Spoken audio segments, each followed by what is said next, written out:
সোনা কিনুন যেমন আপনি ঘরে রাখলে এটা তেমনই গ্যাস ঠিকানা খাইলে এর প্লেটে অনেক রোগ বালাই কম হয়। কারণ এই কারণে অনেকে দামের জন্য কিনতে পারে না, মনে করেন অনেকে দাম জিনিস একটা পিতলের কেজি মনে করেন 1500 টাকা কেজি পাইকারি এলেন বর্তমান। এখন দামের চিন্তা করে অনেকে এগুলো কিনতে পারে না। তখন একটা কাঁচার প্লেট আপনার কিনতে গেলে প্রায় 4000 টাকার মতো পড়ে যায়। সোনা কিনুন যেমন আপনি ঘরে রাখলে এটা তেমনই। আপনি এটা যেমন আগে একটা মাসে কলস কিনছে 200 টাকা 150 টাকা, দেখা যাচ্ছে ভাঙারি দামে বেঁচে যায় 1200-1300 টাকা। আমাদের এখানে মনে করেন কলস, ভাতের পাতিল, আপনার পুষ্পপত্র, হিন্দুগো প্লেট, ভাতের প্লেট, আপনার প্রদীপ, ব্যান্ডের ঝাঁজ, তবলা, গানের তবলা, এগুলো তৈরি হয় সব এই পিতলে তৈরি হয়। ঢালাই মানে একটা হলো ছিঁড়ে, আর একটা মনে করেন ঢালাই 10টা বেশি খাওয়া, এটা হলো ঢালাই, মানে ওটা ডাইসে তৈরি করে, যেটা ঢাইস। আর আমগোটা হলো সম্পূর্ণ হাতে তৈরি। মোটামুটি চাহিদা ভালো, যেমন হচ্ছে অনলাইনে কিছু মাল নেয়, তারপর অনেকের চাহিদা গ্যাস্ট্রিক আলসার অনেক কম হয়, এই কারণে এগুলো অনেক বর্তমান মোটামুটি খারাপ না চাহিদা। এখন আবার ইন্ডিয়ার তো কিছু মাল আছে, তো এই কারণে যেমন আমগো চাহিদা কম। ইন্ডিয়ার কিছু নালায় আমাকে ওইদিকে, ইন্ডিয়ার কিছু মালাই না মনে করেন এগো এগো মালদা লোক ডাইসে তৈরি, তো এরা আবার কিছু মালা নিয়ে মনে করেন আমাকে বাজারটা ব্যায়াম করছে, নাহলে আমাকে বাজারটা আরো ভালো থাকতে।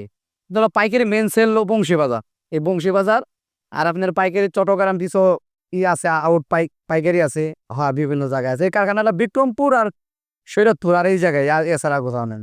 হাতের কাজ যেটা, সিটগুলো আবার মেশিনে ঢালাই করে, সিট পানে এমনের ওই এমনি ঢালাই করে।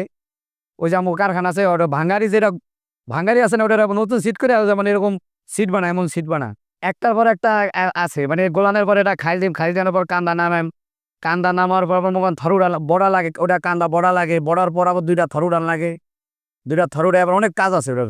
মানে 4-5-6 ধাপে ওটা হলো কাজ হয়। এটা হলো সিট কালা আসলে, এটা পুষছে বুঝছেন, পয়লা পরা হয়েছে। এটা হলো কাঁচা কালার, এই যে কাঁচা কালার যেটা, এটা হলো এরকম করলে নরম হয়ে যায়। নরম হয়ে যেমন আবার আমরা এটা বানাই, তারপর গোলানের পর আবার এটা খাইলে হাতে কাজ করতে সুবিধা হয়। নরম এটা নরম না হইলে আমাকে কাজ করা যায় না।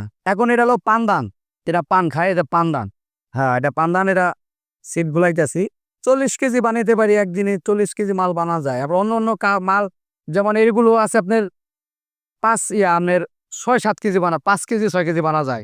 এই পানদানটা একটু মানে সহজ কাজ, তো এটা ঝাড়াই নেই কোনো, একবারে খাইলে আমরা বানাইলে এটা সহজ।